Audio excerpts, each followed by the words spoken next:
Hey guys, this is Wendy, and this week I want to bring you the beginning of a small series I'm going to do about banking basics for private practice. Now, I'm not a CPA, I'm not a bookkeeper, but I have a ton of experience, and there are a few things that I've learned over the years that no one told me in the beginning that I'm hoping is going to help you. So let's dive in, shall we?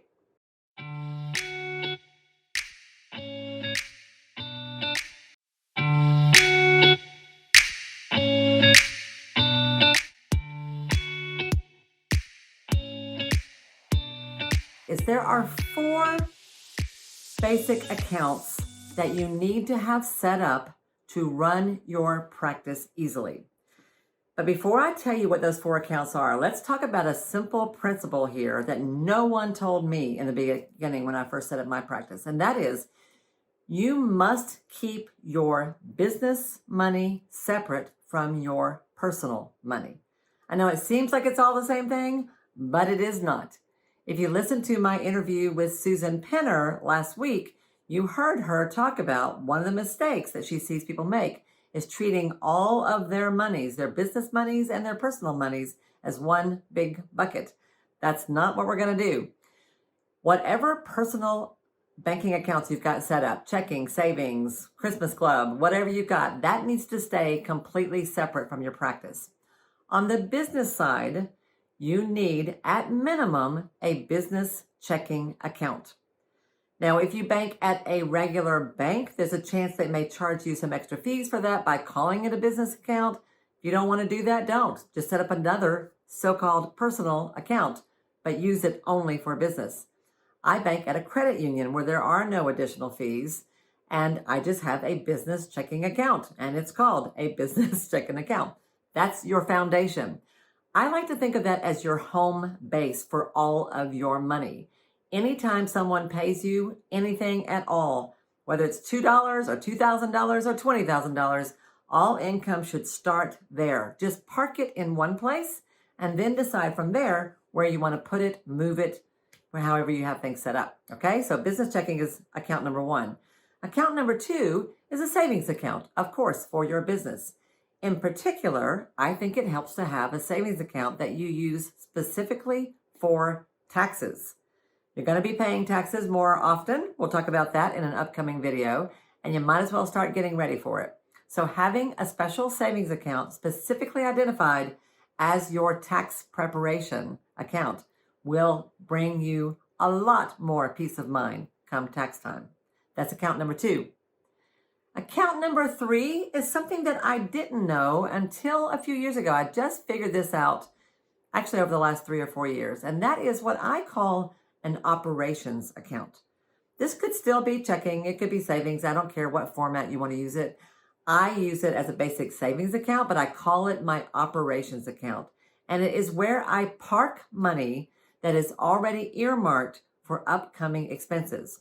For example, for folks who are in my VIP coaching program, they get a certain amount of access to a mindset coach in particular who works with them on all those sort of sneaky, hidden mindset issues that can trip us up as practice owners. Well, every time they meet with their mindset coach, I know that I'm going to be paying her for her time with them. So at the beginning of any kind of a coaching engagement, I go ahead and set that money aside so that I have it when those times come. You might also use this to set money aside for your malpractice payment, your professional dues, anything that you know that's coming up every so often that you want to make sure you've got the money for. It's your operations account that helps you operate your business. That's account number 3. Now, the 4th account I'm going to recommend comes from my reading of a book called Profit First by Mike Michalowicz. We might talk about that in a future video as well. If you haven't read that book, I do really recommend it. He has a completely different take on how you think about your business finances. And one thing he recommends is pulling a little bit of money aside all along the way as profit.